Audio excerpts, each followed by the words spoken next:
ये कहानी है उस दिन की जब मेरी मंगेतर मेरी सौतेली बहन बन चुकी थी और मैं उस टूटी हुई जिंदगी को छोड़कर जब 20 अरब की संपत्ति लेकर निकल पड़ा था। फिर मैंने सोशल फीड पर एक मोमेंट डाल दिया, सीधा सीधा लिख दिया कि मेरी मंगेतर मेरे भाई के साथ भाग गई है तो ये यंग मास्टर अब सिंगल है। अगले ही पल उसकी दोस्त का कॉल आ गया। उसकी आवाज गुस्से से भरी हुई थी। लियो रोयान, क्या तुम पागल हो गई हो? फैंक इतना हैंडसम है कि कोई भी औरत उसे देखते ही पिघल जाए। मैं खुद भी उसे देखकर खुद को नहीं रोक पाती और तुमने उसे अपनी लव लाइफ में गैप देने दिया। लेकिन जैसे ही उसे पता चला कि मैं जा चुका हूँ वह एकदम आग बबूला हो गई। उसने तुरंत अपनी असिस्टेंट को भेजा मेरा पता लगवाने के लिए, लेकिन जवाब मिला मैं तो पहले ही अब्रॉड जा चुका हूँ। प्रेसिडेंट लियो, आपके स्टेटस के हिसाब से तो आप देश छोड़कर नहीं जा सकते। इस बार शायद उसने सच में आपको छोड़ दिया है। लियो रोयान की आंखें अचानक सिकुड़ गई और फिर उसे क्लब वाली वो बात याद आ गई। तुम अभी अभी अपने लव नेस्ट से लौटे हो, है ना? वो फैंग तो आमतौर पर एक वाइल्ड लिटिल वुल्फ डॉग जैसा रहता है, किसी को सीरियसली नहीं लेता, लेकिन जब वो तुम्हारे साथ होता है तो सॉफ्ट भी होता है और टफ भी। मेरा दिल अजीब सा होने लगता है। तुम मुझसे शादी कब करने वाली हो? उस समय मैं वहीं ठिठक गया था। दिल इतनी जोर से धड़क रहा था कि ऐसा लग रहा था जैसे छाती फट जाएगी। आशा से भरा हुआ दिल। लेकिन जो जवाब मिला वो मजाक था। उसका नाम क्या है? उसका टोन बहुत हल्का था, सिर्फ 7 शब्द, और मेरे लिए वो 7 शब्द ऐसे थे जैसे 7 जहरीले खंजर एक साथ दिल में घुस गए हों। प्राइवेट रूम में एकदम सन्नाटा फैल गया। उसकी दोस्तों तक के चेहरे उतर गए। किसी ने धीरे से चुप्पी तोड़ी। नहीं हो सकता सिस्टर लियो, 3 साल हो गए और तुम्हारे दिल में अब भी व्हाइट मूनलाइट है। White moonlight. मेरे दिमाग में जैसे कुछ फट गया, सारा दिमाग खाली हो गया। लियो रुयन के दिल में व्हाइट मूनलाइट? मैं दरवाजे के बाहर खड़ा था, पत्थर बनकर सुन रहा था और फिर लियो रुयन की धीमी आवाज आई।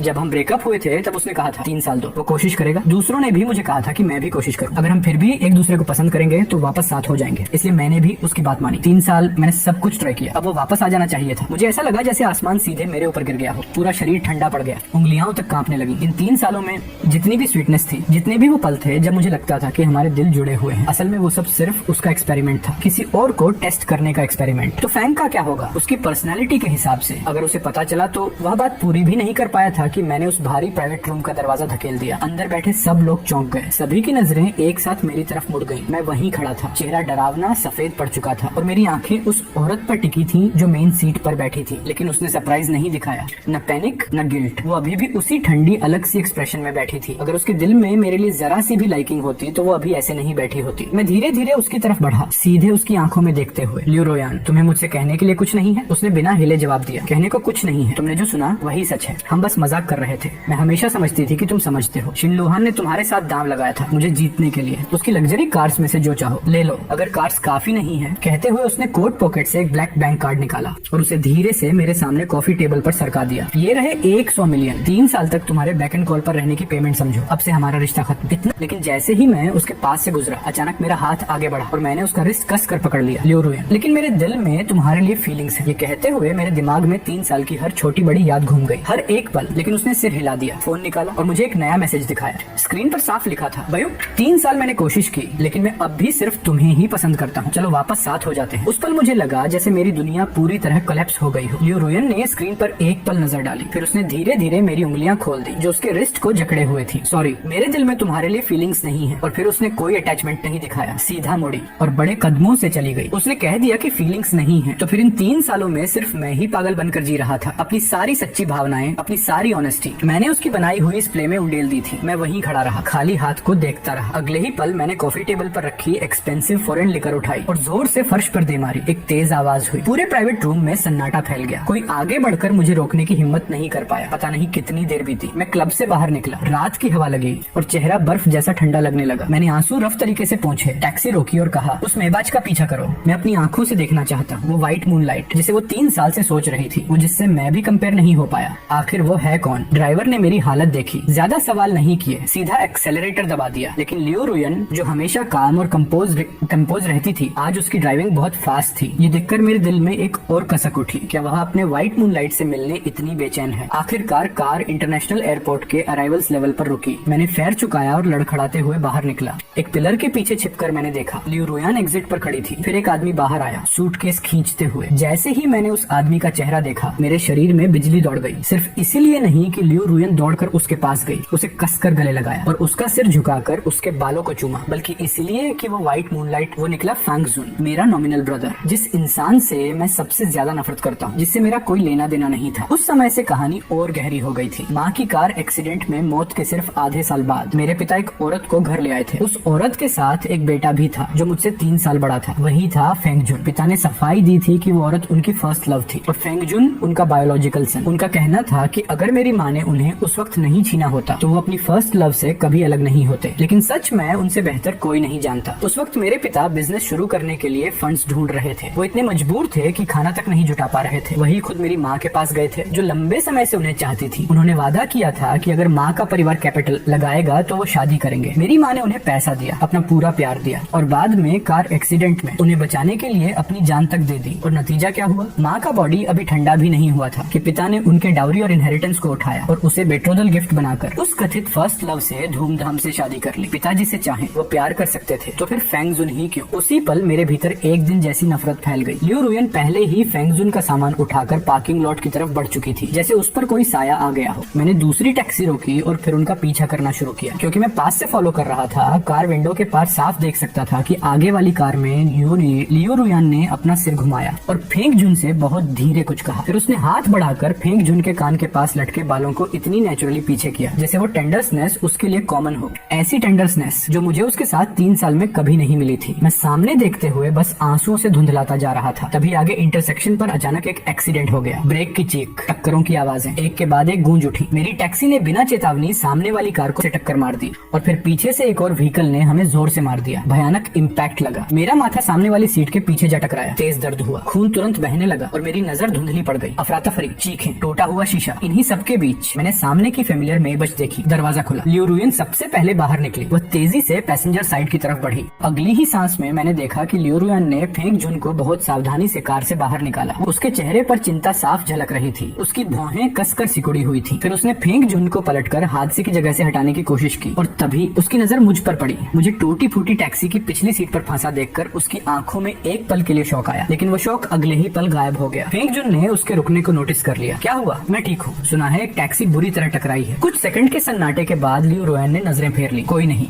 इतना कहकर वो फेंग जुन को सहारा देती हुई उस कैओटिक एक्सीडेंट सीन से आगे बढ़ गई और एक बार भी पीछे मुड़कर नहीं देखा। जब मुझे होश आया, मैं हॉस्पिटल में था। हाथ में ड्रिप लगी हुई थी और एक नर्स उसे ठीक कर रही थी। मुझे होश में देखकर उसने कहा, मिस्टर फेंग, आप आखिरकार जाग गए। आप बुरी तरह घायल हैं। आपको ऑब्जर्वेशन के लिए हॉस्पिटल में रहना होगा और हमें आपके परिवार से भी कॉन्टेक्ट करना पड़ेगा। कृपया मेडिकल फीस सेटल कर दीजिए। लेकिन मैं बस खाली नजरों से देखता रहा। मेरे चेहरे पर कोई रिएक्शन नहीं था। नर्स ने फिर दोहराया, मिस्टर फेंग। तभी वार्ड के दरवाजे पर एक जानी पहचानी आवाज गूंजी। मेडिकल फीस मैंने ऑलरेडी पे कर दी है। मैंने झट से सिर घुमाया। दरवाजे पर लियू रुयन खड़ी थी। नर्स ने यह देखते ही टैक्टफुली रूम छोड़ दिया। लियू रुयन अंदर आई। उसकी नजर मेरे बैंडेज्ड वुंड पर गई। फिर उसने हाथ बढ़ाया जैसे मेरे माथे को छूना चाहती हो। मैंने तुरंत चेहरा दूसरी तरफ मोड़ लिया। प्रेसिडेंट लियू, आप इतने बिजी हैं, फिर किसी इरेलेवेंट इंसान की केयर करने क्यों आई हैं? उसका हाथ वहीं फ्रीज हो गया। उसकी आवाज बहुत हल्की थी। अगर मैं नहीं आती तो और कौन आता? और ये बात सीधा दिल पर लगी। कौन और आता? मेरी माँ जल्दी चली गई थी। पिता पार्शल थे। स्टेप मदर बनावटी थी। वो घर अब मेरा घर नहीं रहा था। इन 3 सालों में जब भी मुझे सबसे ज्यादा जरूरत पड़ी, लियू रुयन टाइम टू टाइम सामने आई थी। उसने मुझे उसकी आदत डाल दी थी। उसने मुझे ऐसा महसूस कराया था जैसे मैंने एक सेफ हार्बर ढूंढ लिया हो। लेकिन अब जिसने मुझे खुद एबिस में धकेला वो भी वही थी। मैंने धीमी आवाज में कहा, अगर कोई नहीं भी आए तब भी मुझे आपकी चिंता नहीं चाहिए। आपने खुद कहा था ना,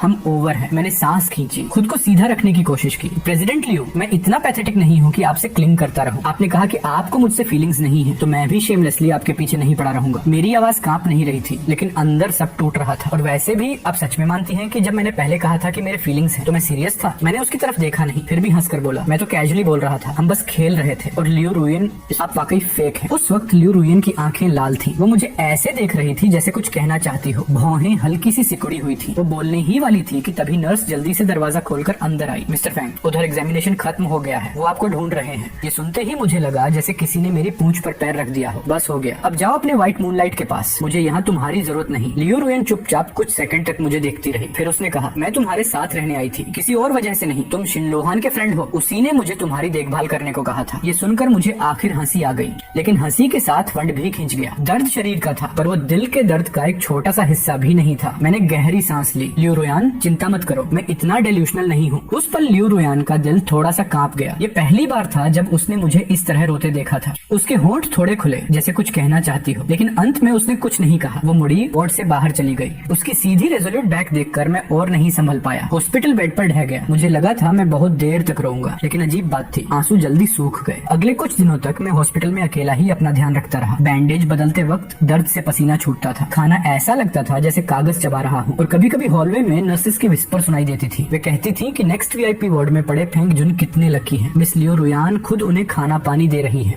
रात भर उनके पास बैठी रहती हैं। एक बार मैं उस वार्ड के पास से गुजरा, दरवाजा थोड़ा खुला था। अंदर मैंने देखा लियो रुयन बेड के पास बैठी थी और एक एप्पल छील रही थी। वो सीन मेरी आंखों में ऐसे उतर गया जैसे किसी ने आग लगा दी हो। दर्द इतना तेज था कि सब काला पड़ गया, लेकिन इस बार मैं नहीं रोया। मैंने अपने मन में साफ कहा, फेंक, तेरी सबसे बड़ी ताकत यही है कि तू प्यार कर सकता है और छोड़ भी सकता है। हॉस्पिटल से डिस्चार्ज होते ही मेरा पहला काम वीजा के लिए अप्लाई करना था। मैं इस सिटी में एक पल और नहीं रहना चाहता था। वीजा मिलते ही मैं घर लौट आया। जैसे ही अंदर घुसा, सामने स्टेप मदर मिल गई, पूरी तरह मेकअप में, हमेशा की तरह खुद को संभाले हुए। मुझे देखते ही उसकी आदत शुरू हो गई। फैंग, अब भी घर लौटना याद है तुम्हें? मैंने उसकी तरफ देखा तक नहीं। एंट्रेंस पर रखा हुआ आधा इंसान जितना ऊंचा सेलेडोन वाइज उठाया और जोर से जमीन पर दे मारा। धड़ाम, टुकड़े हर तरफ बिखर गए। लिनवान चीख पड़ी और 2 कदम पीछे हट गई। तुम्हें क्या समझ रखा है, घर तोड़ने वाली मिस्ट्रेस, और ऊपर से मुझे लेक्चर दे रही है। मैंने ठंडे स्वर में कहा, लिनवान, याद रखो, जब तक मैं इस घर में हूँ तुम कभी भी सिर ऊंचा करके नहीं चल पाओगी। मेरी जुबान बहुत तेज थी और लिनवान गुस्से से पीली पड़ गई। वो कांप उठी। फैंग, ये कैसा ड्रामा है? स्टडी रूम से आवाज सुनकर फेंगफू बाहर दौड़ा आया। उसने झट से लिनवान को सहारा दिया और फिर मुझ पर गुस्से से चिल्लाया, जैसे ही घर लौटते हो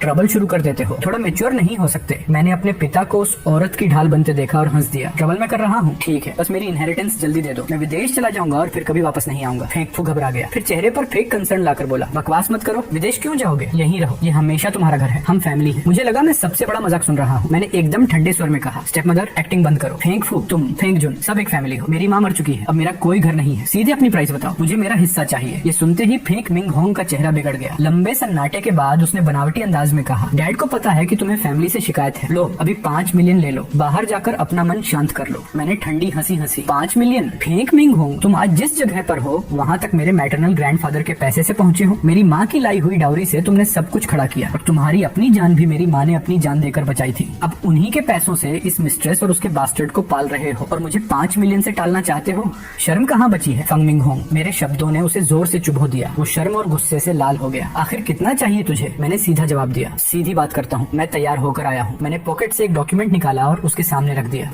फिर कामली एक एक नंबर और शेयर नेम पढ़ने लगा। उसकी आंखें फैल गईं। तू पागल है, ये तो फेंक कॉर्पोरेशन के आधे हिस्से के बराबर है। मैंने कंधे उचका दिए। ठीक है, मत मानो, मैंने विला के बाहर बॉम्ब्स लगा रखे हैं। या तो पैसे और अग्रीमेंट पर साइन करो या आज हम सब यहीं मरेंगे। चूज। फंग मिंग होंग का चेहरा सफेद पड़ गया। उसकी सांसें तेज हो गईं। वो मुझे ऐसे घूर रहा था जैसे समझना चाहता हो कि मैं झूठ बोल रहा हूँ या नहीं। आखिरकार मौत का डर हर चीज पर भारी पड़ा। क्या इसे अब भी खत्म किया जा सकता है? जल्दी बम हटा दो। मैंने शांति से कहा, रिलैक्स, वहाँ कोई बम नहीं है, मैं झूठ बोल रहा था। फिर हल्की मुस्कान के साथ जोड़ा, आखिर तुमने मेरी माँ को भी तो ऐसे ही शादी के लिए फंसाया था, थोड़ा टेस्ट तो मिलना चाहिए था। तभी उसे समझ आया कि वह बेवकूफ बन चुका है। वो गुस्से से लगभग बेहोश होने लगा। मुझ पर उंगली उठाकर देर तक कांपता रहा, पर एक शब्द नहीं बोल पाया। जो मैं चाहता था वो पहले ही मेरे हाथ में था, इसलिए मैं दोबारा उसकी तरफ देखने तक को तैयार नहीं था। जैसे ही वो सीढ़ियां चढ़ने मुड़ा, उसने पीठ पीछे कहा, आज तुम्हारा भाई अपनी गर्लफ्रेंड को डिनर पर घर ला रहा है। पिछले समय में तुम जो भी बदतमीजी करते रहे उसकी मुझे परवाह नहीं, लेकिन इस बार तुम्हें ये खाना ठीक से खाना होगा। फिर उसने जोड़ा, उसकी गर्लफ्रेंड लियो रुयन है। भाई फैमिली का जिन क्लैन में क्या स्टेटस है तुम जानते हो, हम उन्हें ऑफेंड नहीं कर सकते। अपनी रिबेलियन बंद करो और मुझे ट्रबल मत दो। मैं ऊपर जाने के लिए उठाया हुआ अपना कदम वहीं रोक गया। मेरी पीठ एकदम अकड़ गई। मुझे बिल्कुल अंदाजा नहीं था कि आज लियो रुयान फेंगजुन की गर्लफ्रेंड बनकर घर आएगी। मैं कुछ सोच भी पाता, उससे पहले ही दरवाजा खुल गया। अगले ही पल फेंगजुन अंदर आया, लियो रुयान का हाथ थामे हुए और मुस्कुराते हुए बोला, डैड, मॉम, मैं वापस आ गया। फेंगफू और उसकी स्टेप मदर जो अभी अभी संभले थे तुरंत गर्मजोशी से मुस्कुरा पड़े। दोनों भागकर आगे आए, फेंगजुन की चिंता पूछने लगे और लियो रुयान के सामने तो उनकी चमचागिरी की हद ही पार हो गई। लेकिन जब लियो रुयान की नजर मुझ पर पड़ी तो उसकी भौहें हल्की सी सिकुड़ गई। उसे शायद उसी पल समझ आ गया कि मैं फेंगजुन का छोटा भाई हूँ। खाने के वक्त फेंगजुन और लियो रुयान एक तरफ बैठ गए और मैं अकेला उनके सामने बैठा रहा। पूरे डिनर के दौरान मैं बस देखता रहा कैसे लियो रुयान बड़े ध्यान से फेंगजुन के लिए खाना परोस रही थी, कैसे वो हर छोटी बात पर उसका ख्याल रख रही थी। लिनवान मुस्कुराकर ये सब देख रही थी। फिर उसने पूछा, फेंगजुन, तुम और मिस लियो कैसे मिले? वो बोला, एक चैरिटी गाला में। मैंने एक स्ट्रे कैट को पेड़ में फंसा देखा था। मैं उसकी मदद करना चाहता था लेकिन चढ़ नहीं पाया। फिर लियो रुयन ने मेरी मदद की। बाद में उन्होंने मेरा कॉन्टेक्ट मांगा। उसकी आवाज इतनी इनोसेंट लग रही थी कि सुनने वाला धोखा खा जाए। मैं हंसने से खुद को रोक नहीं पाया। फेंगजुन को बचपन से छोटे जानवरों से नफरत थी। उसने तो एक बार बिल्ली को मार तक दिया था और अब वो खुद को कैट सेवर बना रहा था। वो चारों एक हार्मनी से भरा फैमिली मील कर रहे थे, हंसते बोलते खाना खाते जैसे दुनिया की सबसे परफेक्ट फैमिली हो। मुझे ये नाटक बिल्कुल मंजूर नहीं था तो मैं उठकर सीधा गार्डन में चला गया। लेकिन ज्यादा देर नहीं हुई थी कि पीछे से आवाज आई, भाई अकेले हवा खा रहे हो? फेंगजुन पीछे पीछे आ चुका था। वो धीरे से बोला, असल में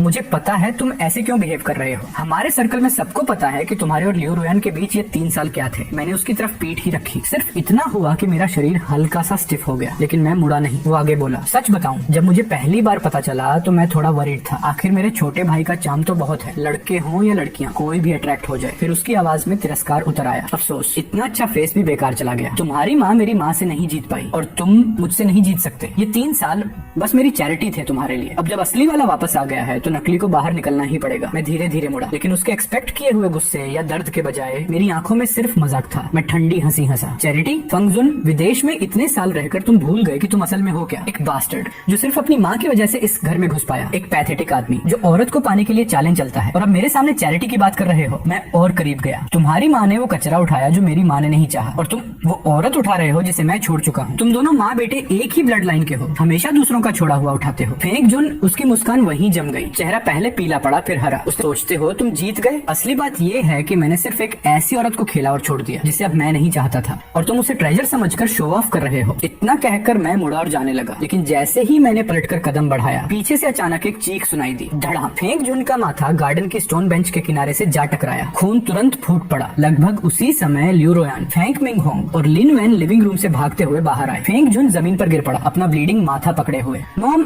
डैड, नहीं, उसे ब्लेम मत करो। लिन वैन तुरंत उसके ऊपर झपट पड़ी, उसे बांहों में भर लिया। तुम इतने बेवकूफ कैसे हो? उसने तुम्हारे साथ इतना सब किया, फिर भी तुम उसे बचा रहे हो। फेंक मिंग होंग का चेहरा गुस्से से सफेद पड़ गया। वो मुझ पर उंगली उठाकर दहाड़ा। फेंक शियाओ, तूने फिर अपने भाई के साथ क्या किया? मैं वहीं खड़ा रहा, पूरे सीन को एकदम ठंडे दिमाग से देखता हुआ। मेरी नजर पहले अपने गुस्से से भरे पिता पर गई, फिर उस हाइपोक्रिटिकल स्टेप मदर पर, और आखिर में लियो रोयान पर। वो फेंक जुन के पास झुकी हुई थी, उसके घाव को बहुत ध्यान से देख रही थी। फिर उसने सिर उठाया और मुझे नफरत से घूरा। बस सब साफ हो गया। ये औरत भी एक डिजास्टर थी। मेरी सोच सही थी। उसके दिल में फेंक जुन ही था। वो मुझे कभी बिलीव नहीं करेगी। मैंने एक पल सोचा, फिर सबकी स्टैंडर्ड नजरों के सामने एक एक कदम रखता हुआ आगे बढ़ा। पास रखा भारी सिरेमिक फ्लावर पॉट उठाया और बिना किसी हेजिटेशन के फेंग जुन के उसी फटे हुए माथे पर दे मारा। धप, और फिर फेंग जुन की चीख पहले से भी ज्यादा तेज निकल गई। मैंने हाथ छोड़ा और टूटा हुआ फ्लावर पॉट किनारे फेंक दिया। सुन लो, अभी मैंने उसे नहीं मारा था, लेकिन अब मार दिया। पूरे रूम में सन्नाटा छा गया। लियो रोयान समेत सब लोग शॉक में थे। मैंने हाथ में बच्चे सिरेमिक के टुकड़े नीचे गिरा दिए और मुड़कर जाने लगा, लेकिन तभी मेरी कलाई पर अचानक एक ताकतवर पकड़ पड़ी। लियो रोयान ने मुझे कसकर पकड़ लिया। उसका चेहरा इतना काला था कि जैसे पानी टपक रहा हो। वो फेंक मिंग होंग की तरफ देखकर बोली, चेयरमैन फेंक, आपके बेटे ने ये सब किया है। अगर इसे सही से डिसिप्लिन नहीं किया गया तो मैं इसे ऐसे नहीं छोड़ूंगी। फेंक मिंग होंग को फेंक जुन के लिए दुख भी था और लियो रोयान की पावर का डर भी, इसलिए वो तुरंत झुक झुक कर बोलने लगा, प्रेसिडेंट लियो, आप निश्चिंत रहिए, मैं इस नालायक बेटे को आज ही सबक सिखाऊंगा। उसने बॉडीगार्ड्स को आवाज दी, इसे पकड़ो, इस अनफिलियल बेटे को एंसेंट्रल हॉल में ले जाओ और घुटनों पर बैठाओ। मैंने तड़प कर झटका दिया। हिम्मत कैसे हुई? मैं अपने पिता को आग जैसी आंखों से घूर रहा था, लेकिन फेंक मिंग होंग ने मेरी तरफ देखा तक नहीं। वो फिर से लियो रोयान की तरफ मुड़कर मीठी आवाज में बोला, प्रेसिडेंट लियो, आप क्या कहती हैं? इसे एंसेस्ट्रल हॉल में घुटनों पर बिठाकर अपनी गलती पर सोचने देना, कैसी पनिशमेंट रहेगी? लियो रोयान ने फंग जुन को सहारा दिया। उसका माथा बुरी तरह खून से भरा हुआ था। बहुत हल्की सजा है। स्टडी में एक हॉर्स व्हिप लटकी हुई देखी थी, वो सिर्फ डेकोरेशन तो नहीं है ना? इतना कहकर वो फेंक जुन को सहारा देती हुई चली गई। एक बार भी पीछे मुड़कर नहीं देखा। मैं बिजली गिरने की तरह वहीं खड़ा रह गया। सच मानो समझ ही नहीं आया। वो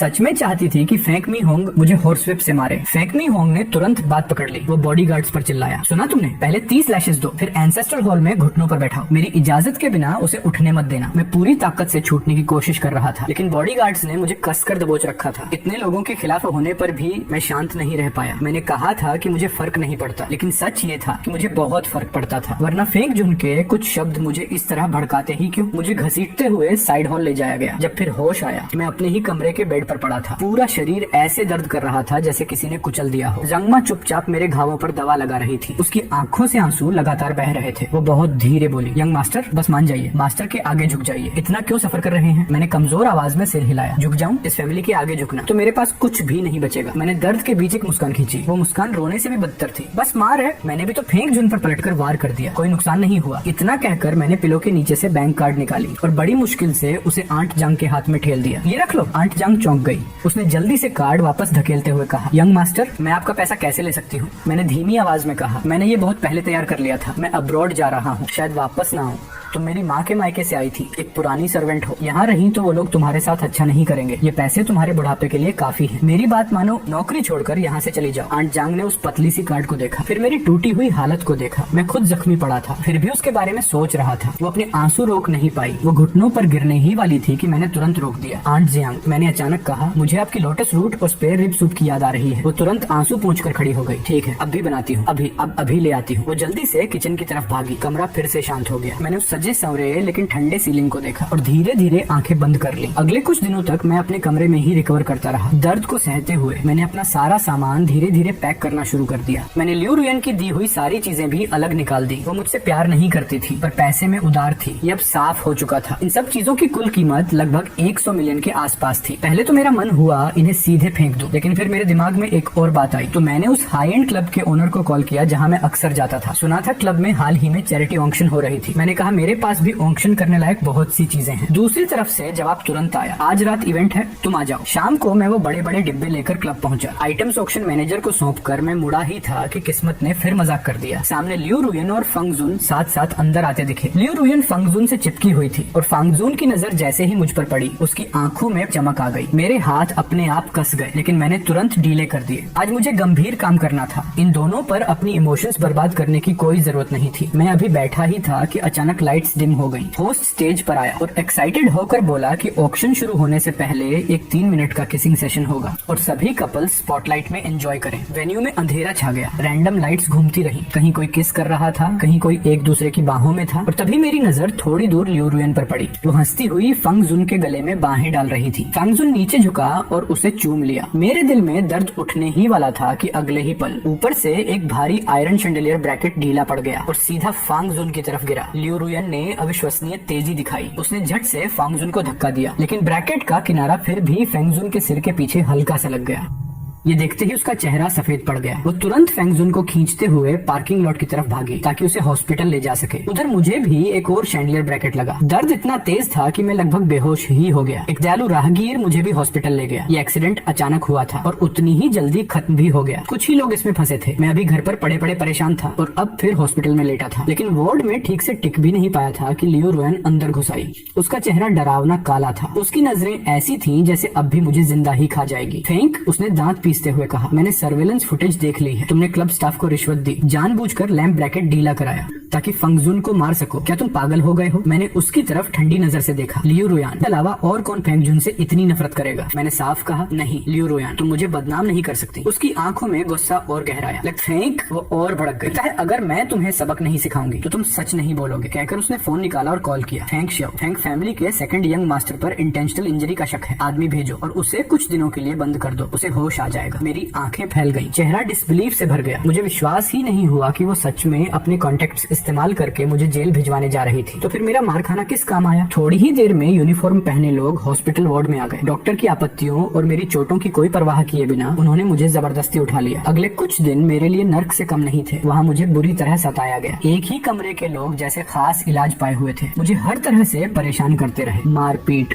लात घूंसे, सब कुछ हुआ। कुछ दिन बाद जब मैं रिहा हुआ तो मैं पहचान में भी नहीं आ रहा था। शरीर पर घाव थे। हालत ऐसी कि बस रेंगते हुए जिंदा बचा था। उस नर्क से निकलकर जो चीज मुझे वापस खींच लाई वो था मेरे फोन पर अभी अभी आया मैसेज। मेरा वीजा आखिरकार अप्रूव हो चुका था। मैं टैक्सी लेकर विला वापस आया। सोच रहा था सामान उठाकर सीधे एयरपोर्ट निकल जाऊं, लेकिन जैसे ही अंदर घुसा सामने वही मिल गया जो वर्ल्ड टूर से लौट कर आया था, मेरा गुड ब्रदर शिन लोहन। सब कुछ जान लेने के बाद वह हड़बड़ाकर मेरे पास आया। उसके चेहरे पर गिल्ट साफ था। वो लगातार माफी मांग रहा था। फैंग, आई एम सॉरी, सब मेरी गलती है। मैंने तुम्हें उसके पीछे लगा दिया। मुझे बिल्कुल अंदाजा नहीं था कि मामला इतना बिगड़ जाएगा। मुझे नहीं पता था कि उसका फर्स्ट लव फैंगजुन है। अगर मुझे पता होता तो मैं तुम्हें कभी आगे नहीं बढ़ने देता, चाहे मुझे मरना ही क्यों न पड़ता। मैंने उसे रोक दिया। मत दोष दो खुद को, अब सब पास्ट है। मैंने इसे छोड़ दिया है। मैं अब्रॉड जा रहा हूँ, शायद वापस ना आऊं। शिन लोहन चौंक गया। वो जल्दी से बोला, मत जाओ, देश में ही रहो, मैं तुम्हारी रक्षा करूंगा। जब तक मुझे खाने को रोटी मिलेगी तुम्हें भी हिस्सा मिलेगा। मैंने शांति से जवाब दिया, यहाँ अब रहने लायक कुछ नहीं बचा। जाने से पहले मैंने एक बार पीछे मुड़कर उस घर को देखा। वही घर जहाँ बचपन की सारी यादें दबी थी। अब उस पर मेरे पिता, उनकी मिस्ट्रेस और उनका इलेजिटिमेट सन कब्जा कर चुके थे। मैंने पहले से तैयार पेट्रोल निकाला, सर्वेंट की प्लीडिंग को अनसुना कर दिया और बिना एक शब्द बोले उसे चारों तरफ फैलाना शुरू कर दिया। फिर मैंने माचिस जलाई। आग एकदम ऊपर उठी, जैसे पास्ट की हर चीज को निगल रही हो। सब कुछ जलने लगा। फिर मैंने अपना आखिरी लगेज उठाया और बिना पीछे देखे चल पड़ा। शिन लोहन मुझे एयरपोर्ट छोड़ने आया। रास्ते भर वो लगातार माफी मांगता रहा। वो कहता रहा कि कॉम्पेंसेशन में अपनी पूरी लग्जरी कार्स की गैराज मुझे दे देगा। मैंने बस हल्का सा सिर हिलाया। कार की खिड़की से बाहर देखते हुए बोला, ओह वैसे फेंक, चाहे मैं टैलेंट पर भरोसा करूं या नहीं, इस फेस के साथ मेरे लिए आगे आगे की दुनिया सिर्फ बेहतर ही बेहतर होगी। हमारा हैंडसम मिस्टर फेंग जो चाहे पा सकता है। एयरपोर्ट पहुंचकर शिनलो हान ने मुझे गले लगा लिया और छोड़ने का नाम ही नहीं लिया। वो अब भी लगातार माफी मांग रहा था। मैं उसे जानता था, उसका टेम्पर ऐसा ही था। मैंने उसे ब्लेम नहीं किया, उसकी गलती नहीं थी। मैंने धीरे से उसकी पीठ थपथपाई, तब जाकर उसने मुझे छोड़ा। हाथ हिलाते हुए मैं सिक्योरिटी चेक पॉइंट की तरफ बढ़ गया। शिनलो हान वहीं खड़ा मुझे तब तक देखता रहा जब तक मेरी परछाई कॉरिडोर में गायब नहीं हो गई। पता नहीं वो कितनी देर चुप खड़ा रहा। फिर उसने हिम्मत जुटाकर लियो रुयन का नंबर डायल किया। फोन बहुत देर तक बजता रहा, फिर उठा। उसकी आवाज सख्त थी। कजिन सुनो, मुझे पता है तुम्हें फेंक पसंद है, लेकिन तुम और फेंक 3 साल से साथ रहे हो। वो जा रहा है और फिर कभी वापस नहीं आएगा। क्या तुम इतना भी नहीं कर सकती कि उसे छोड़ने आ जाओ? कुछ सेकंड तक लाइन पर सिर्फ डेड साइलेंस रहा। फिर आखिरकार लियो रुयन की आवाज आई। तुमने किसके बारे में कहा कि चला गया? फेंक, शिनलो हान ने तेजी से कहा। हाँ फेंक, वो जा चुका है, देश छोड़ दिया, सबसे पहले वाली फ्लाइट से निकल गया। उसने कहा कि वो वापस नहीं आएगा और उसने ये भी कहा कि ये सब तुम्हारी वजह से हुआ। अब खुश हो? अगले ही पल शिनलो हान लगभग चिल्ला पड़ा और जोर से फोन पटक दिया। रिसीवर से शार्प बिजी टोन बजने लगी। लियो रुयन फोन को कान से लगाए वहीं फ्रीज हो गई। फेंक गया, अब्रॉड चला गया, कभी वापस नहीं आने वाला। ये शब्द उसके दिमाग में एक साथ धड़कने लगे। उसने भौहें सिकोड़ ली, फोन वापस टेबल पर फेंक दिया और अपने सामने रखे मर्जर डॉक्यूमेंट्स पर ध्यान लगाने की कोशिश करने लगी। लेकिन डेंस टेक्स्ट और नंबर्स उसकी आंखों के सामने जैसे चींटियों की तरह रेंगने लगे। कुछ समझ नहीं आ रहा था। उसका दिमाग अपने आप उस नजर को रिप्ले कर रहा था जो मुझे डिटेंशन सेंटर ले जाने से ठीक पहले फेंक ने दी थी। उसने इरिटेशन में टाई ढीली कर दी, कुर्सी से उठा और फ्लोर टू सीलिंग विंडो तक चला गया। पता नहीं कितनी देर तक वो बाहर देखता रहा। अचानक उसने कार कीज उठाई और ऑफिस से बाहर निकल गया। एलिवेटर नीचे उतर रहा था और उसी के साथ उसने एयरपोर्ट डायरेक्टर के प्राइवेट नंबर पर कॉल किया। चेक करो, उसने तेज आवाज में कहा। फेंक किस आउटबाउंड फ्लाइट पर है? अभी। वो अविश्वसनीय स्पीड से एयरपोर्ट पहुंचा। एयरपोर्ट मैनेजर पहले से ही डरा सहमा इंतजार कर रहा था। उसने अभी अभी मिली जानकारी हाथ में पकड़ा दी। डायरेक्टर शिन, उसने घबरा कर कहा, मिस्टर फेंग फ्लाइट XX108 से पेरिस गया है। प्लेन 20 मिनट पहले उड़ चुका है। लियो रुयन के कदम अचानक रुक गए। उसने ऊपर फ्लाइट इंफॉर्मेशन डिस्प्ले स्क्रीन की तरफ देखा। फ्लाइट FX 108 की स्टेटस रो पर 3 ठंडे हरे अक्षर साफ चमक रहे थे, डिपार्टेड। वो भीड़ भाड़ वाले हॉल के बीच बिल्कुल स्थिर खड़ा रह गया। कानों में अलग अलग भाषाओं में अनाउंसमेंट्स गूंज रही थी। भीड़ की बातें, हंसी और यात्रियों का शोर सब एक साथ गूंज रहा था। तभी उसकी जेब में रखा फोन फिर से वाइब्रेट हुआ। स्क्रीन पर नाम चमका, फेंक झुन। उसने गहरी सांस ली और कॉल उठा ली, लेकिन कुछ बोला नहीं। उधर से फेंक झुन की आवाज आई, मेरा सिर अभी भी थोड़ा चकरा रहा है, तुम अभी भी बिजी हो क्या? मुझे तुम्हारी याद आ रही है। अगर पहले वाला वक्त होता तो वो सब कुछ छोड़कर तुरंत उसके पास दौड़ जाता, लेकिन इस पल वो बस खिड़की के बाहर देख रहा था। उस उड़ान की रोशनी जो अभी अभी रात के आसमान में गायब हुई थी। काफी देर तक वो चुप रहा, फिर आखिरकार बोला, मैं अब भी आता हूँ।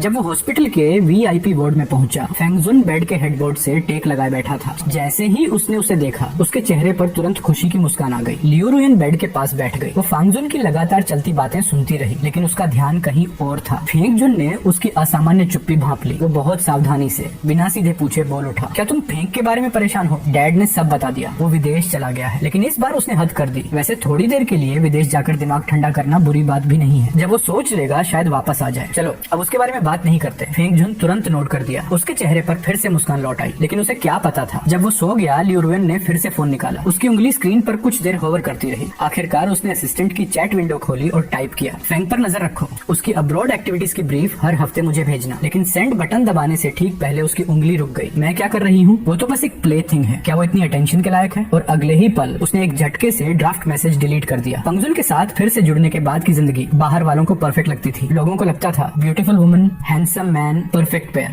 लियो रुयन भी गर्लफ्रेंड वाली हर जिम्मेदारी निभा रही थी, खाना, ऑफिस ट्रेवल, जरूरी सोशल फंक्शंस, सब कुछ। लेकिन सिर्फ वो खुद जानती थी कि ये सीमिंगली परफेक्ट लाइफ अंदर से कितना डल और इंसिपिड था। कभी ऑफिस की फ्लोर टू सीलिंग विंडो के सामने डॉक्यूमेंट्स देखते देखते वो अचानक कहीं खो जाती और याद आता कैसे मैं सबसे बिजी वक्त में चुपके से उसके पास घुस जाता था, पीछे से उसे हग कर लेता था, उसके कान के पास सांस छोड़कर जानबूझकर उसे डिस्ट्रैक्ट कर देता था और उसकी काम करने की पूरी रिदम बिगाड़ देता था। कभी प्राइवेट जेट में बैठी होती तो अनजाने में ही उसकी नजर उस छोटे रेस्ट रूम की तरफ चली जाती। उसी रेस्ट रूम से एक दिन मैं उसे ब्लैंकेट में लपेटकर बाहर लाया था और वो अब भी बुदबुदाती रही थी कि ये सब बकवास है। ये यादें उसे और इरिटेट कर जाती थी। एक दिन उसने फेंग झुन को उसी प्राइवेट किचन रेस्टोरेंट ले जाकर बिठाया जहाँ कभी हम जाया करते थे। उस प्लेस की बुकिंग महीनों पहले करनी पड़ती थी। खाना अब भी उतना ही शानदार, अब भी उतना ही एलिगेंट, लेकिन लियो रुयन चुपचाप खा रही थी। और फिर उसे याद आया कैसे मैं उसकी नजर बचाकर उसके बोल से उसका पसंदीदा डिश चुरा लेता था। कैसे मैं कहता था थोड़ा भी स्पाइसी नहीं है, फिर उसके कप से पानी पीकर बड़े कॉन्फिडेंस से बोलता था जो तुम्हारा है वो मेरा है। वो डिनर हमेशा नॉइजी, मैसी और लाइवली होता था, लेकिन उसमें जान थी। और ये डिनर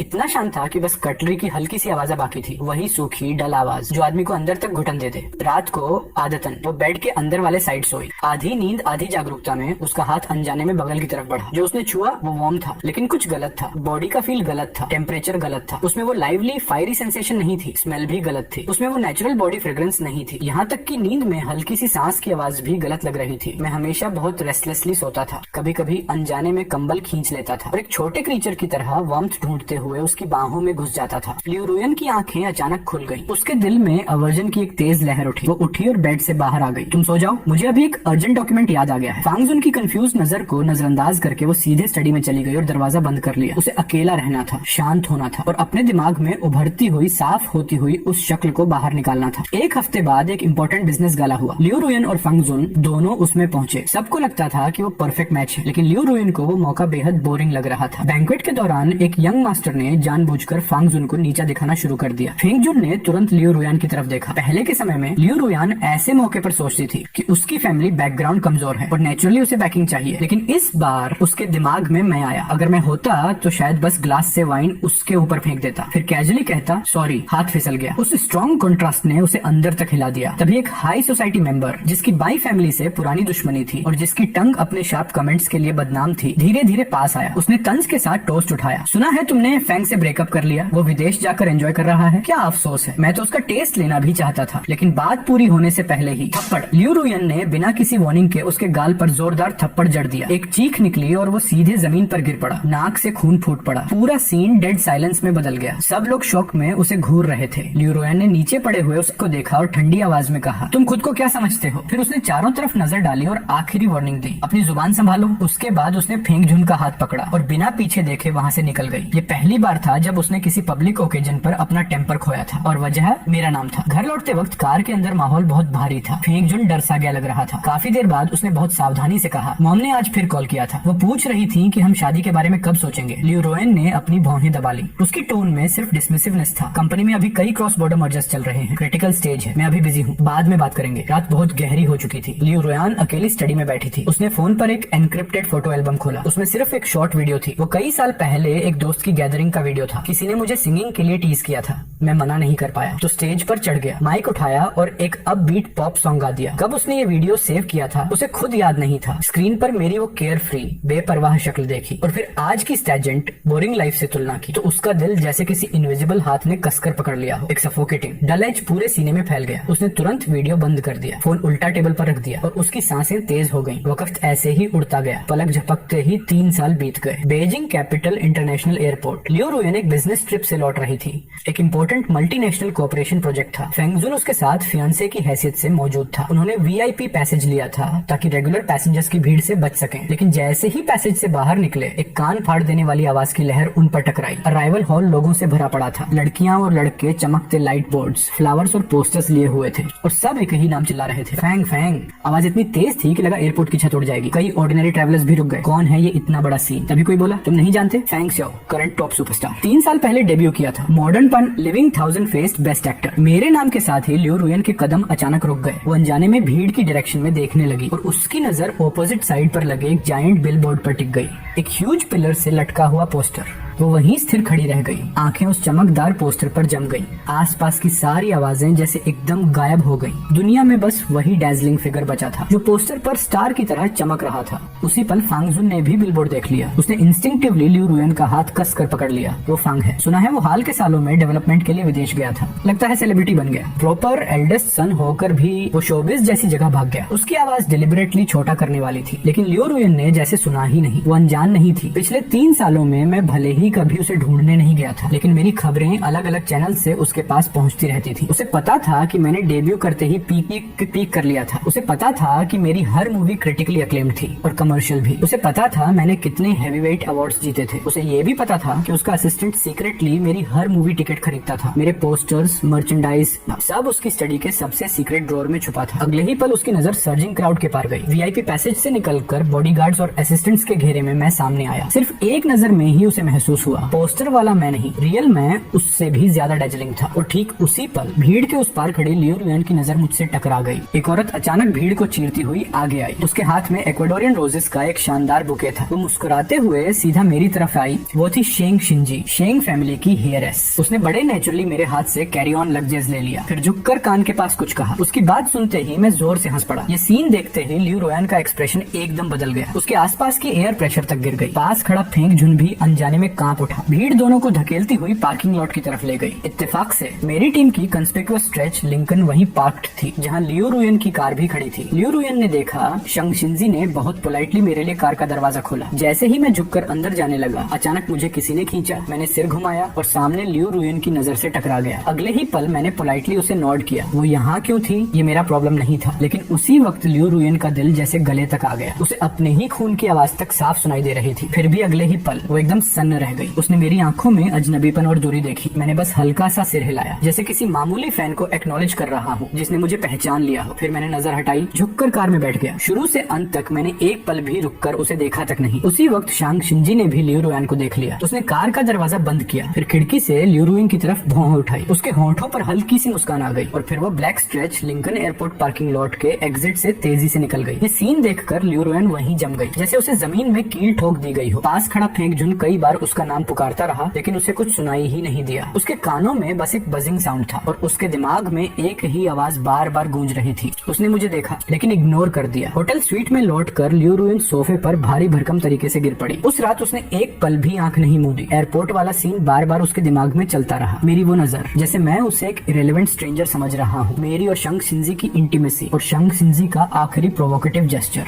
हर डिटेल उसके शरीर में जहर भरे नीडल की तरह चुभ रही थी। तभी उसे अचानक समझ आया वो मेरी उस नजर को सहन नहीं कर सकती जिसमें उसके लिए दूरी थी, और उससे भी कम वो ये सह सकती थी कि मेरी बगल में कोई दूसरी औरत खड़ी हो। जितना वो सोचती गई उतनी ही बेचैन होती गई। फिर अचानक वो उठ खड़ी हुई, लेकर कैबिनेट की तरफ गई। एक ग्लास स्ट्रॉन्ग स्पिरिट से भरा, सिर पीछे झुकाया और एक ही घूंट में पी गई। उसके बाद उसने फोन उठाया और असिस्टेंट को कॉल किया। मुझे फेंग शाओ का जिंग बाई में डिटेल्ड एड्रेस अभी चाहिए, उसका आने वाले हफ्ते का पूरा शेड्यूल भी, और वो शंग शिंजी इस पिछले 3 सालों में वो क्या करती रही है, उसका फेंग शाओ के साथ असली रिलेशनशिप क्या है। मुझे सबसे थोड़ा रिपोर्ट चाहिए, रिसर्च जितनी जल्दी हो सके। कमरे में लगातार टहलने लगी, हर मिनट हर सेकंड न्यूज का इंतजार असहनीय था। कुछ घंटे बाद असिस्टेंट का कॉल आया। उसने इन्वेस्टिगेशन की डिटेल्ड रिपोर्ट दे दी। मेरा एड्रेस, मेरा शेड्यूल, सब एक एक करके बताया गया। लेकिन शांग शिंजी वाली इन्फॉर्मेशन ने लियो रुयन का दिल और भी नीचे धकेल दिया। शांग शिंजी एक प्रोमिनेंट फैमिली से थी और खुद भी बेहद कैपेबल थी। मैं विदेश गया था 3 साल पहले और उसके बाद इस हेरेस ने अपना ज्यादातर फोकस यूरोप पर शिफ्ट कर दिया था। वो परमानेंटली पेरिस में बेस्ड थी। एक इन्वेस्टर की तरह क्वाइटली मेरे लिए रास्ता बनाती रही। अपनी कनेक्शंस और रिसोर्सेज का इस्तेमाल करके उसने मुझे फैशन और फिल्म इंडस्ट्री में जल्दी फुटहोल्ड दिला दिया। इन 3 सालों में वो मेरे साथ रही थी, लगभग एक गार्डियन की तरह। सब लोग हमें बहुत क्लोज फ्रेंड्स मानते थे, लेकिन क्या हम लवर्स बन गए थे या नहीं, इस पर बाहर वालों में काफी डिबेट थी। लियो रुयन ने ठंडी हंसी हंसी और फोन काट दिया। पुरुष और महिला के बीच प्योर फ्रेंडशिप जैसी कोई चीज नहीं होती। शंग शिंजी के इरादे मैं एक नजर में समझ सकती हूँ। और तुम फेंग शाओ,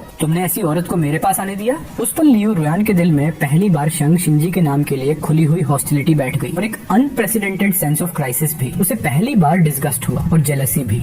अब वो मुझे सच में सामने से देखना चाहती थी। मेरे और शेंग शिंजी के रिश्ते के बारे में सीधे मुझसे पूछना चाहती थी। खुशकिस्मती से 1 हफ्ते बाद मौका मिल गया। मेरे असिस्टेंट ने रिपोर्ट दी कि मैं एक टॉप हाउते काउचर ब्रांड के आफ्टर पार्टी में शामिल होने वाला हूँ। लियो रुयन ने तुरंत अपने कनेक्शंस लगाकर इनविटेशन ले लिया। पार्टी एक हिस्टोरिक प्राइवेट एस्टेट में थी। जैसे ही लियो रुयन अंदर पहुंची, उसकी नजर तुरंत मुझ पर पड़ी। मैं कई इंटरनेशनली रिनाउंड डायरेक्टर्स और प्रोड्यूसर्स के साथ बात कर रहा था। फ्रेंच और अंग्रेजी के बीच एफर्टलेस तरीके से स्विच कर रहा था। लियो रुयन ने वाइन ग्लास पकड़ा हुआ था। भीड़ के उस पार से मुझे घूर रही थी। वो पेशेंटली इंतजार करती रही। जब उसे लगा कि मैं थोड़ी थक गया हूँ और गार्डन की तरफ टेरेस पर अकेला आराम करने चला गया हूँ, तभी उसने सोचा अभी सही समय है। वो चुपचाप मेरे पीछे चली। टेरेस पर रात की हवा ठंडी थी। मैं रेलिंग से टेक लगाए दूर झील को देख रहा था। लियो रुयन मेरे पीछे आकर खड़ी हो गई। उसने गहरी सांस ली, अपने भीतर का तूफान दबाते हुए। लेकिन जैसे ही उसने बोलना शुरू किया, उसकी टोन में आदतन एक्सेशन घुल गई। तुम और शेंग शिंजी के बीच क्या चल रहा है? मैं उसके आने से हैरान नहीं था, लेकिन मैं मुड़ना तक जरूरी नहीं समझता था। अरे ये तो प्रेसिडेंट लियो है, मैंने बिना उसकी तरफ देखे कहा। लॉन्ग टाइम नो सी। लेकिन तुम्हें इससे क्या? मैं किसके साथ हूँ, कैसे हूँ, ये सब तुम्हें रिपोर्ट करने की जरूरत नहीं है। प्रेसिडेंट फेंग की फॉर्मल टोन और उसकी दूरी ने लियो रुयन को अंदर तक घुटन दी। वो और करीब आई और मेरा हाथ पकड़ लिया। फेंग, 3 साल विदेश में रहकर तुमने बेसिक जजमेंट और डिसर्नमेंट भी खो दी है। शंग शिंजी कैसी लड़की है तुम्हें पता नहीं। वो मुझसे भी ज्यादा खेलती है। वो तुम्हें क्या दे सकती है? ये सुनकर मैं पलटा। ऊपर से नीचे तक तक उसे देखते हुए। प्रेसिडेंट लियू, मैंने धीमी ठंडी आवाज में कहा, आपको दूसरों पर कमेंट करने का हक नहीं है। तुम कहती हो शैंग शिंजी खेलती है, फनी बात है।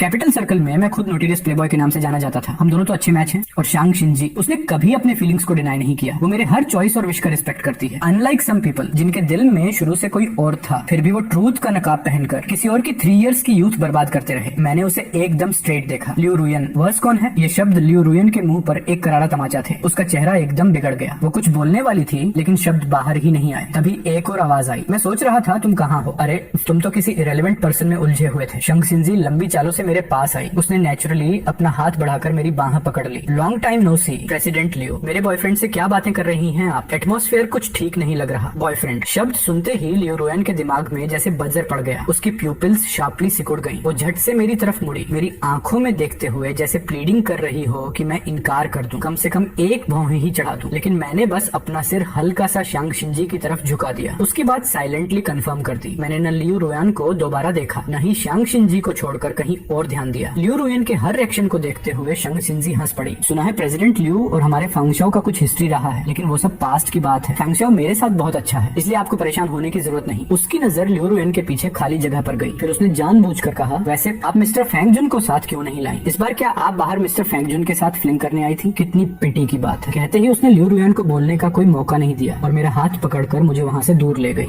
लियू रुयन वहीं जड़ रह गई, जैसे मैं किसी और के साथ चल पड़ा हूँ। उसका हाथ जो उसके साइड में लटक रहा था धीरे धीरे कसकर मुट्ठी बन गया। ये पहली बार था जब उसने सच में समझा दूर रहने का दर्द क्या होता है। पार्टी से लौटने के बाद लियो रुयन का ऑनरा डरावना लो था। फेंगजुन ने उसकी मूड की असामान्यता तुरंत भांप ली। वो और ज्यादा सावधान हो गया, नरमी से कंसर्न के साथ उसे शांत करने की कोशिश करने लगा। उस रात वो एक ग्लास वार्म मिल्क लेकर चुपचाप उसके कमरे में घुसा। तुम हाल में बहुत टायर्ड तो नहीं हो? चाहो तो मैं तुम्हारा सिर मसाज कर दूं। फिर वो पुरानी याद छेड़ने लगा। याद है जब हम पहली बार मिले थे, तब मैं पेड़ पर फंसी कैट को बचाने के चक्कर में लैडर से गिरने वाला था। तुमने मदद की और हम साथ आ गए। तुम्हें तब भी ऐसा मसाज बहुत अच्छा लगा था। वो हमारी पहली मुलाकात की यादें जगाने की कोशिश कर रहा था, लेकिन जैसे जैसे लियो रुयन ने उसकी बातें सुनी, उसकी भौहें और गहरी होती गई। अचानक उसे बहुत पुरानी एक सीन याद आई।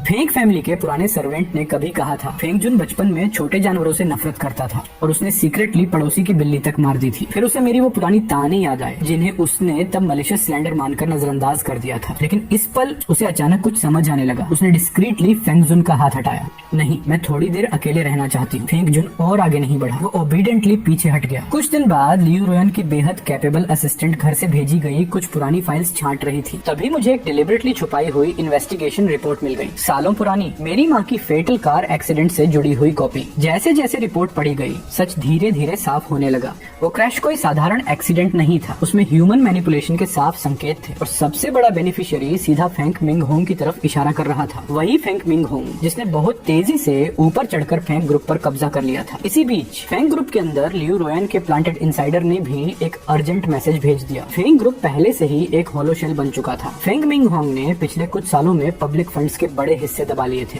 कॉम्प्लेक्स ओवरसीज ट्रांजैक्शंस के जरिए एसेट्स बाहर निकाले जा रहे थे और फेंगजुन और उसकी मां लिनवान न सिर्फ इस सबसे वाकिफ थे बल्कि पूरी तरह इन्वॉल्व्ड थे। अब फेंग ग्रुप गहरे कर्ज में डूब चुका था। बैंकरप्सी बस दरवाजे पर खड़ी थी, लेकिन जिसने लियू रुयन को सचमुच बिजली की तरह झकझोर दिया वो था वही सीक्रेट रिकॉर्डिंग जो अंदरूनी सोर्स ने भेजी थी। रिकॉर्डिंग में फेंगजुन किसी सो कॉल्ड फ्रेंड से फोन पर बात कर रहा था और उसकी बातें सुनकर सारी इल्यूजन टूट गई। मैंने उस टूटी हुई लैडर से खुद गिरने का नाटक किया था। कैट को बचाने का ड्रामा सिर्फ लियू रुयन का ध्यान खींचने के लिए किया। ऐसी लड़कियां हमेशा ऐसे ट्रिक्स पर फंसती हैं। उस दिन भी सीन मैंने खुद सेट किया था। मुझे पता था लियू रुयन बाहर आने वाली है, इसलिए टाइमिंग बिल्कुल सही रखी। और क्लब वाला लाइट फिक्सचर वो भी मैंने ही किसी से ढीला करवाया था। इरादा था कि वो जोर से लगे, लेकिन बस हल्का सा छू गया। फिर भी असर वही हुआ। फेंग शाओ कौन होता है मुझसे कंपेट करने वाला? क्या वो सच में मेरे सामने खड़ा होने लायक है? लियू रुयन का दिल शुरू से आखिर तक मेरा ही था। बस एक छोटी सी चाल चली और वो फंस गया। इसीलिए फेंग शाओ को भी कुछ दिनों के लिए बाहर भेज दिया गया और उसी पल लियू रुयन को पहली बार पूरा सच दिख गया। वो व्हाइट मूनलाइट जिस पर वो इतने समय से भरोसा कर रहा था, असल में एक केयरफुली प्लान्ड डिसेप्शन था। शुरू से आखिर तक झूठ, और मुझे जो दर्द मिला था वो सब इन्हीं झूठों पर टिका हुआ था। वो खुद कितना बड़ा फूल बन चुका था। इस मदर सन पैर की हथेलियों में एक खिलौने की तरह लियू रुयन का शरीर लड़खड़ा गया। वो जमीन पर घुटनों के बल गिर पड़ी, चेहरा कागज जैसा सफेद। उसने तुरंत फेंगजुन को अपने कमरे में बुलवाया। जब लियू रुयन ने वो आयरन क्लैड सबूत उसके सामने रखे तो फेंगजुन पहले बहस करता रहा, लेकिन सबूत इतने साफ थे और लियो रुयन का प्रेशर इतना भारी था कि आखिरकार वो पूरी तरह टूट गया, मानसिक रूप से ढहकर फर्श पर गिर पड़ा और फिर सब कुछ कबूल कर लिया। लियो रुयन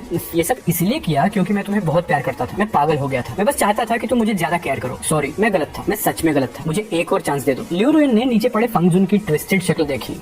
उसके अगली पैथेटिक रूप में जरा सी भी सिंपैथी नहीं थी, उसे बस घिन आ रही थी। और उसी वक्त उसके दिमाग में मेरा चेहरा उभर आया। सबसे शर्मनाक, सबसे दर्दनाक मोमेंट्स में भी मैं कभी फेंक झुन की तरह नहीं गिरा था, मैं कभी घुटनों पर रेंगता हुआ नहीं देखा गया था। उसी पल उसे पहली बार समझ आया, उसकी इन्फेचुएशन का सोर्स वो हिपोक्रिटिकल फेंग जुन नहीं था, न ही झूठ पर टिकी व्हाइट मूनलाइट की इल्यूजन। असल वजह मैं था, जिंदा साफ असली मैं जिसने उसे चोटें खाने के बावजूद सच्चा दिल और वरमत दी थी। फेंक जुन के लिए उसकी जो रिस्पॉन्सिबिलिटी और ओल्ड फीलिंग्स थी वो सब सेल्फ डिसेप्शन थी। सच सामने आते ही सब टूट गया। उसके बाद लियो रुयन ने पूरे आफ्टरमाथ को बेहद तेज और डिसाइसिव तरीके से संभाला। उसने फांग मिंग होंग को तुरंत आदेश दिया कि जो भी इलीगल एसेट्स कब्जे में लिए गए हैं वो सब वापस किए जाए, और उसने अपने कनेक्शंस का इस्तेमाल करके फेंग जुन और उसकी माँ की क्राइम से जुड़े सारे सबूत संबंधित अथॉरिटीज तक पहुंचा दिए। उसने फेंग जुन से पूरी तरह ब्रेकअप कर लिया, बिना किसी हेजिटेशन के सारे टाइज काट दिए। लेकिन सब कुछ कर देने के बाद भी उसे रिलीफ नहीं मिला, सिर्फ खालीपन बचा। भाई फेंग, मुझे बहुत बुरा लग रहा है, तुम कहाँ हो? मैं तुम्हें देखना चाहता हूँ, मैं तुम्हारी फॉरगिवनेस चाहता हूँ। अगर 10,000 में सिर्फ एक चांस भी हो। पहली बार उसने अपनी सारी प्राइड और स्टेटस एक तरफ रख दी। वो उस विल्ला के नीचे जा खड़ा हुआ जिसका पता उसके असिस्टेंट ने निकाला था। शाम के 7 बजे उसके हाथ में एक बहुत सुंदर पेपर बैग था। उसके अंदर उसी ओल्ड ब्रांड डिजर्ट शॉप का सिग्नेचर केक था जो मुझे बहुत पसंद था। उसे याद था मैं खास तौर पर स्वीट चीजें पसंद करता था, और जब मूड खराब होता तो मीठा खाना मुझे थोड़ा काम कर देता था। लेकिन वो पूरी रात कार में बैठा इंतजार करता रहा। आंखें लाल हो गई, चेहरा थक कर बिखर गया। और फिर जब आसमान हल्का होने लगा तो उसने फेमिलियर स्पोर्ट्स कार को विला के एंट्रेंस पर आते देखा। मैं ड्राइवर सीट से उतरा, फिर पैसेंजर साइड तक गया और शांग शिंजी के लिए डोर खोला। शांग शिंजी ने मेरे बाल हल्के से बिगाड़े, कुछ कहा जो लियो रुयन सुन नहीं सका। मैं हंस पड़ा और वो सीन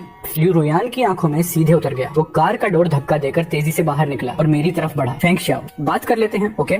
आवाज सुनकर मैंने मुड़कर देखा, सामने लियो रुयन था। मैंने तुरंत भौहें चढ़ा ली। लियो रुयन, तुम यहाँ क्या कर रहे हो? हमारे बीच बात करने लायक कुछ नहीं बचा। रुको। वो घबराया हुआ आगे आया, हाथ कांप रहे थे। फोन निकालकर सबूत दिखाने की कोशिश करने लगा। भाई फेंक, मेरी बात सुनो, मैंने सब इन्वेस्टिगेट कर लिया है। फेंक फैमिली और उनके लोगों ने जो किया सब सामने आ गया है। उस साल गार्डन वाली घटना, क्लब का लाइट स्टैंड और तुम्हारी माँ का कार एक्सीडेंट, इनमें से कोई भी एक्सीडेंट नहीं था। वो सब वही थे। मैं गलत था, मैं ब्लाइंड था। उन्होंने मुझे बेवकूफ बनाया, लेकिन वो अपनी बात पूरी कर पाता। उससे पहले ही मैंने हाथ उठाकर उसे रोक दिया, और ये देखकर लियो रुयन एकदम स्टंट रह गया। सच सामने आ चुका था। तो फिर क्या? मैं हंस पड़ा। हा। क्या तुम्हें लगा मैं रोते हुए तुम्हारे पास दौड़ाऊंगा और कहूंगा तुमने आखिरकार सच जान लिया, चलो अब वापस साथ हो जाते हैं? लियो रुयन, तुम्हारी अपॉलॉजी, तुम्हारा रिग्रेट मेरे लिए कुछ भी नहीं है। दर्द पहले ही हो चुका। तुमने मुझे कचरे की तरह धकेला था। डिटेंशन सेंटर में मेरी कलाई टूटने का असहनीय दर्द, वो सब तुम्हारे एक माए बैड से मिट नहीं सकता, और न ही इन तथाकथित सबूतों से। बोलते बोलते मेरी नजर उसके हाथ में पकड़े डेलिकेट पेपर बैग पर पड़ी। मैंने व्यंग्य से कहा, अभी भी याद है मुझे इस जगह के डिजर्ट्स पसंद थे। कितना थॉटफुल बन गए हो। मैंने सिर उठाकर उसके अब तक सफेद पड़ चुके चेहरे को देखा। लेकिन स्वीट चीजें मुझे बहुत पहले पसंद आना बंद हो चुकी हैं। सारे स्वीट ड्रीम्स बहुत क्लोइंग होते हैं, बहुत सिकनिंग। इतना कहकर मैंने उसे एक बार भी दोबारा नहीं देखा। मुड़ा और शंग चिंजी के साथ दरवाजे के भीतर चला गया। दरवाजा जोर से बंद हुआ। भारी वुडन डोर ने उसकी नजर पूरी तरह काट दी। लियो रुयन वहीं फ्रोजन खड़ा रह गया, बहुत देर तक चुप, और उसके हाथ में केक वाला पेपर बैग अचानक असहनीय रूप से भारी लगने लगा। विला के अंदर मैं ठंडे डोर पैनल से पीठ टिकाकर फर्श पर धीरे धीरे बैठ गया। अगर कहूँ कि दुख नहीं हुआ तो झूठ होगा। सीने में अब भी एक डल एके था, लेकिन उसे ज्यादा राहत थी, और थकान भी। छोड़ देना उतना मुश्किल नहीं था जितना मैंने सोचा था। तभी शांग शिंजी भी नीचे बैठ गई। उसने धीरे धीरे बाहें फैलाकर मुझे अपने गले में भर लिया। फेंक शाओ, मैं हूँ ना, तुम्हारे पास अब भी मैं हूँ। ये सब पास्ट में रह गया। मैंने धीमे से आंखें बंद की। हाँ, ये सब पास्ट में रह गया। बाहर बारिश और तेज हो गई और लियो रुयन बारिश में भीगा हुआ खड़ा रहा, पूरी तरह टूट चुका। उसने ऊपर उस विंडो की तरफ देखा जो अब उसके लिए कभी नहीं खुलेगी। आंखों में कोई लाइफ नहीं बची थी। उसे साफ समझ आ गया था, जो खो चुका है वो वापस नहीं मिलेगा। होम लौटने के बाद कई दिनों तक लियो रुयन अपने कमरे में बंद रहा। किसी से नहीं मिला, न बिजनेस देखा, न बात की। बस खिड़की के बाहर आसमान को खाली नजरों से घूरता रहा। मेरे शब्द जो अब उसके लिए बेअसर हो चुके थे उसके कानों में बार बार गूंजते रहे। मेरी उस नजर की याद जैसे मैं कोई स्ट्रेंजर हूँ उसके दिमाग को खाए जा रही थी। वो एक्सेप्ट नहीं कर पा रहा था, बिल्कुल एक्सेप्ट नहीं कर पा रहा था। वो कैसे मान ले कि मैं उसकी जिंदगी से बाहर निकल चुका हूँ। वो कैसे सह ले कि एक औरत उसकी बगल में खड़ी थी और उसने मुझे लगभग धकेल दिया था। लेकिन बैक टू बैक रिजेक्शन के बावजूद भी वो सोबर नहीं हुआ। उल्टा उसके भीतर का पॉजिटिव डिजायर और गहरा हो गया। उसके दिमाग में एक लगभग पागल सा ख्याल पनपने लगा। उसे एक ऐसा मौका बनाना था जहाँ मैं मजबूर होकर उसके सामने आऊँ, जहाँ मुझे उसकी जरूरत पड़े। उसने तुरंत अपने चीफ असिस्टेंट को बुलाया। जाओ, उसने सख्त आवाज में कहा। मेरे लिए पता लगा लगाओ कि फैंग का अगला सबसे इम्पोर्टेंट बिजनेस पार्टनरशिप क्या है। चाहे जो भी तरीका हो, मैं उसमें घुसना चाहता हूँ। हाईली एफिशिएंट असिस्टेंट ने जल्दी ही रिपोर्ट वापस कर दी। बॉस, हमारी टीम एक century old top luxury brand के साथ नेगोशिएशन कर रही है। ग्लोबल एंडोर्समेंट कॉन्ट्रैक्ट की बात फाइनल स्टेज में है। ये सुनते ही लियो रुयन की आंखें चमक उठी। उसने तुरंत शन कॉन्ग्लोमरेट के नाम से ब्रांड हेडक्वार्टर्स को एक कोऑपरेशन प्रपोजल भेज दिया और साथ में एक ऐसा प्लान ऑफर किया जो पब्लिसिटी के लिए लॉस पर भी काम करने को तैयार था। बस एक शर्त थी, मेरे साथ एंडोर्समेंट कॉन्ट्रैक्ट की साइनिंग पोस्टपोन कर दी जाए। शिन कॉन्ग्लोमरेट का स्ट्रेंथ और इन्फ्लुएंस कोई सवाल नहीं था, खासकर एशियन मार्केट में। ब्रांड के टॉप एग्जीक्यूटिव्स इतने बड़े प्रॉफिट के लालच में सच में हिचकने लगे। अगले दिन होने वाली रिमोट वीडियो साइनिंग मीटिंग को टेम्पररी पोस्टपोन कर दिया गया और कहा गया कि फर्दर एवेल्युएशन चाहिए। जैसे ही ये खबर मेरी टीम तक पहुंची, माहौल एकदम तना हुआ हो गया। एजेंट ने भौहें सिकोड़ ली और मेरी तरफ चिंता से देखा। उस वक्त मैं मिरर के सामने एक मूवी सीन की लाइंस प्रैक्टिस कर रहा था। खबर सुनकर बस इतना ही कहा, स्पीचलेस हूँ। ये तो बिल्कुल लियो रुयन जैसी हरकत है। वो मुझे मजबूर करना चाहता है कि मैं झुक जाऊं और दर्द महसूस करूं। शंग शिंजी सोफे पर आलस से सिमटी हुई गेम खेल रही थी। ये सुनते ही उसने फोन नीचे रखा और मेरी तरफ चल पड़ी। डोंट वरी, जब मैं हूँ, लियो रुयन की रीच इतनी लंबी नहीं है। जब वीडियो कॉन्फ्रेंस दोबारा शुरू हुई, ब्रांड हेडक्वार्टर्स के बड़े स्क्रीन पर एक तरफ मेरी टीम थी, दूसरी तरफ लियो रुयन। मीटिंग शुरू हुई। ब्रांड सीईओ ने सावधानी से शिन कॉन्ग्लोमरेट के कोऑपरेशन प्रपोजल का जिक्र किया। उसकी टोन में साफ हेजिटेशन थी। लियो रुयन ने उसी समय बोलना शुरू किया। शिन कॉर्पोरेशन आपके ब्रांड के फ्यूचर को लेकर बहुत ऑप्टिमिस्टिक है। हमें लगता है हमारा कोऑपरेशन विन विन सिचुएशन ला सकता है। जहाँ तक ब्रांड एम्बेसडर चुनने की बात है, मुझे लगता है इमेज और ब्रांड कोर वैल्यूज की अलाइनमेंट बहुत केयरफुली देखी जानी चाहिए। उसने बात सीधे सीधे नहीं कही, लेकिन निशाना साफ मुझ पर था। मतलब मेरी इमेज या एक्सपीरियंस शायद इनफ नहीं है। मीटिंग रूम का माहौल एकदम फ्रीजिंग पॉइंट पर पहुंच गया। तभी शांग शिंजी की लेजी सी आवाज बीच में आ गई। President Xin, long time no see. होमबैक में बिजनेस इतना नहीं है कि आपको यूरोपियन फैशन सर्कल्स की एंडोर्समेंट प्रॉब्लम्स देखने का टाइम मिल जाए। फिर उसने सीधे ब्रांड सीईओ को देखा और उसकी टोन अचानक फोर्सफुल और सीरियस हो गई। फेंग की इमेज, प्रोफेशनलिज्म और मार्केट अपील, ये सब सभी के लिए ऑब्वियस है। हमारी श्याओ फैमिली फाउंडेशन आपके ब्रांड की सबसे इम्पोर्टेंट आर्ट स्पॉन्सर्स में से एक रही है। मैं पर्सनली भी आपके ब्रांड फिलोसफी की बहुत एडमायरर हूँ, इसलिए सबसे सही डिसीजन है कि एंडोर्समेंट यूसी को मिले। फिर उसकी नजर तेजी से स्क्रीन पर लियो रुयन की तरफ गई। जहाँ तक कुछ इरेलेवेंट बाहर के इंटरफेरेंस की बात है, बिजनेस वर्ल्ड के अपने रूल्स होते हैं। अपनी पर्सनल फीलिंग्स और टैक्टिक्स को यहाँ मत घसीटो। फंगा जिस जगह है वो अपनी स्ट्रेंथ और एफर्ट से है। उसे किसी की दया या एहसान की जरूरत नहीं, और न ही वो किसी ऐसी डील को एक्सेप्ट करेगा जिसमें स्ट्रिंग्स अटैच्ड हो। ये शब्द लियो रुयन के चेहरे पर तेज तमाचे की तरह पड़े और साथ ही ब्रांड को भी हिला गए। शिन फैमिली फाउंडेशन और यूरोप में उनका इन्फ्लुएंस शिन कॉर्पोरेशन से कहीं बड़ा था। कुछ ही देर में बात पलट गई। अब मेरी बारी थी। मैंने कामली ब्रांड की century old history, craftsmanship, aesthetics और कोर स्पिरिट को एक्सप्लेन किया। फिर अपनी ओन एक्सपीरियंस और फ्यूचर डेवलपमेंट को जोड़कर एक हाईली कंस्ट्रक्टिव एंडोर्समेंट और प्रमोशन कॉन्सेप्ट पेश किया। मेरी बात प्रोफेशनल थी, कॉन्फिडेंट थी, एक इंटरनेशनल सुपरस्टार के स्तर की। ब्रांड के सीनियर एग्जीक्यूटिव्स ने एक दूसरे की तरफ अप्रिशिएटिंग नजरों से देखा। पहले वाली हेजिटेशन पूरी तरह गायब हो गई। आखिरकार ब्रांड सीईओ ने उसी वक्त डिसीजन ले लिया। Global endorsement contract officially sign हो गया। लियो रुयन की स्क्रीन पहले ब्लैक हुई। वो अकेला एम्प्टी ठंडे ऑफिस में बैठा रह गया। फोन में आती बिजी टोन सुनते हुए उसने मुट्ठी कस ली। उस रात उसने अपने असिस्टेंट के सामने खड़े होकर चिल्लाकर पूछा, क्यों? मैं उसे अपनी गलती ठीक करने का एक भी मौका क्यों नहीं दे पा रहा? इतनी मेहनत की मैंने, मैं उसे सब कुछ दे सकता हूँ, वेल्थ, रिसोर्सेज, स्टेटस, जरूरत पड़े तो 10 गुना 100 गुना भी दे सकता हूँ। आखिर वो चाहता क्या है? असिस्टेंट कुछ देर हिचकिचाया, फिर बहुत सावधानी से बोला, प्रेसिडेंट शिन, शायद मिस्टर फैंग कभी भी ये बाहरी चीजें नहीं चाहता था। ये सुनते ही लियो रुयन ठिठक गया। अगर ये नहीं तो फिर वो क्या चाहता है? पहली बार उसने ये सवाल सच में सोचा। वो कभी गहराई से नहीं समझ पाया था। क्या उसे अनरिजर्व ट्रस्ट चाहिए था, या अनवेवरिंग चॉइस, या फिर प्यार? वो सोचता रहा, लेकिन जवाब नहीं मिला। इसी बीच अचानक एक न्यूज ने उसे हिला दिया। ब्रेकिंग न्यूज, साउथर्न फ्रांस के ओल्प्स में लगातार भारी बारिश से मैसिव फ्लैश फ्लड्स और मडस्लाइड्स आ गए हैं। कई विलेज और टाउन का कम्युनिकेशन कट गया है। रोड्स टूट गई है। सिचुएशन क्रिटिकल है। असिस्टेंट का अर्जेंट अपडेट आया और उसी एरिया में मैं लास्ट लाइन पढ़ रहा था। एक इंटरनेशनल चिल्ड्रन फाउंडेशन के लिए चैरिटी फोटोशूट में इनवाइट होकर पहुंचा हुआ था। उस इलाके में अब पूरा कम्युनिकेशन डाउन था। कोई नहीं जानता था कि लोग जिंदा हैं या नहीं। उसी वक्त लियो रुयन एक क्रूशियल बोर्ड मीटिंग चेयर कर रहा था, ग्रुप की नेक्स्ट 10 इयर्स की स्ट्रेटेजिक डायरेक्शन पर। असिस्टेंट की रिपोर्ट सुनते ही वो टेबल के हेड से अचानक उठ खड़ा हुआ। वो इतना तेज उठे कि चेयर पीछे खिसक गई। उसने कोई एक्सप्लेनेशन तक नहीं दी। सभी डायरेक्टर्स की स्टंड नजरों के बीच वो बस डॉक्यूमेंट्स नीचे फेंककर कॉन्फ्रेंस रूम से बाहर भाग गया। प्लेन इमीडिएटली तैयार करो, सबसे तेज स्पीड से नाइस नहीं, नियरेस्ट एयरपोर्ट जहां लैंडिंग पॉसिबल हो वहां ले चलो। सारे लोकल रेस्क्यू ऑर्गेनाइजेशन से कांटेक्ट करो। बेस्ट रेस्क्यू टीम हायर करो। कॉस्ट की चिंता मत करो, मैं खुद जाऊंगा। कॉर्पोरेट स्ट्रेटजी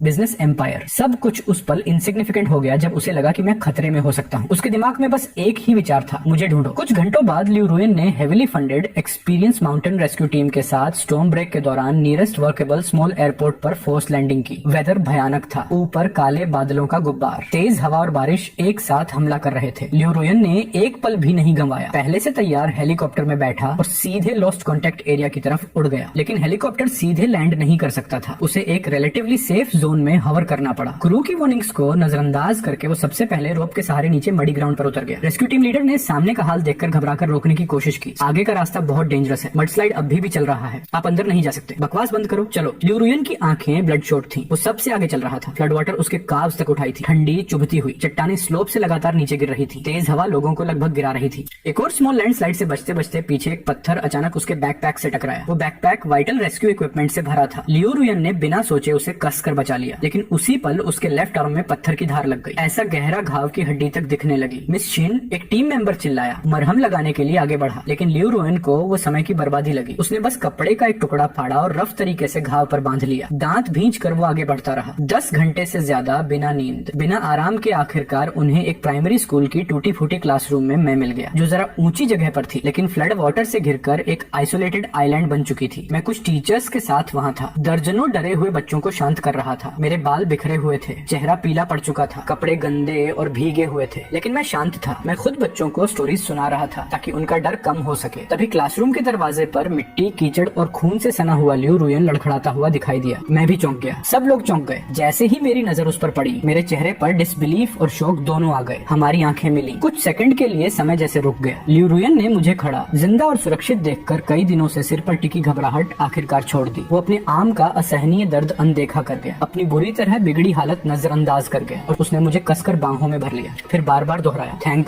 गॉड तुम सुरक्षित हो। मैं उसके आर्म्स में कसकर पकड़ा हुआ था, उसका वायलेंट हार्ट बीट साफ महसूस कर सकता था, उसका ट्रेम्बलिंग बॉडी भी। उस पल मैंने उसके बैक पर हल्के से हाथ रखा, फिर मैंने उसे हल्के लेकिन साफ तरीके से अपने से अलग कर दिया, लेकिन उतनी ही दूरी जितनी जरूरी थी। धन्यवाद प्रेसिडेंट शिन, मुझे बचाने के लिए आपने जो खतरा उठाया मैं ये याद रखूंगा, आपका एहसान मानता हूँ। मेरी आवाज शांत थी और यही शांति सबसे ज्यादा चुभी। लियू रुयन की बाहें एकदम खाली रह गई। मेरे चेहरे पर वो सुकून देखकर उसकी मुस्कान पल भर में गायब हो गई। वो वहीं जड़ हो गया, काफी देर तक वहीं खड़ा रहा, जैसे किसी ने उसे पत्थर बना दिया हो। तभी बाहर हेलीकॉप्टर के उतरने की आवाज आई। शांग शिंजी, एक और रेस्क्यू टीम और जरूरी सामान लेकर पहुँच गयी। वो दौड़ते हुए क्लासरूम में घुसी और सबसे पहले मुझे ढूंढा। जब उसने देखा कि मैं बिल्कुल ठीक हूँ तो उसकी सांस निकल गई। फिर उसकी नजर लियू रुयन पर पड़ी और जब उसने लियू रुयन के शरीर पर लगे घाव देखे तो उसके चेहरे का रंग बदल गया। वो तुरंत चौकन्नी हो गई। टेम्परेरी शेल्टर के अंदर मेडिकल स्टाफ लियू रुयन के घाव साफ कर रहे थे, बैंडेज बांध रहे थे। घाव गहरा था, स्टिचिंग की जरूरत थी, लेकिन लियू रुयन को जैसे दर्द का एहसास ही नहीं हो रहा था। उसकी आंखें बस मुझे ही खोज रही थी, जहां मैं बच्चों के पास व्यस्त था। उसने पास खड़े असिस्टेंट से बहुत धीमे पूछा, क्या उसने अभी मेरी इंजरी देखकर थोड़ा भी कंसर्न दिखाया? असिस्टेंट ने अपने बॉस के पीले और जिद्दी चेहरे को देखा, फिर चुपचाप सिर झुका लिया। जवाब खुद ही साफ था। डिजास्टर जोन का रेस्क्यू ऑपरेशन जैसे एक शांत तालाब में फेंका गया भारी पत्थर था। हर दिल में लहरें उठ गई थी। शांग शिंजी ने अपनी आंखों से देख लिया था कि वो मुझे बचाने के लिए अपनी जान तक दांव पर लगा सकता है। ये एहसास उसके लिए किसी नए और असली क्राइसिस से कम नहीं था। उसे समझ आ गया था मेरी उसके लिए फीलिंग्स उस हद से कहीं गहरी थी जितनी वो कभी सोच भी नहीं पाया था। वो अब और इंतजार नहीं कर सकता था। इसलिए जब डिजास्टर जोन का रेस्क्यू वर्क थोड़ा स्टेबलाइज हो गया और मेरे टीम के साथ वापस लौटने से एक रात पहले, शांग शिंजी ने कोई ग्रैंड स्पेक्टिकल नहीं रचा। उसने बस एक शांत जगह चुनी, टेम्परेरी शेल्टर के पास एक छोटी सी हाईलैंड पर, जहाँ आसमान के तारे साफ दिख रहे थे। वहाँ बस हम दोनों थे। रात की हवा ठंडी थी। शांग शिंजी ने मेरी तरफ देखा, फिर चुपचाप स्टार्स की तरफ। उसने गहरी सांस ली और मेरे सामने आकर रुक गया, स्टाररी स्काई को अपने शरीर से ढकते हुए। भाई फेंक, उसकी आवाज धीरे थी लेकिन भीतर दबा हुआ बहुत कुछ था।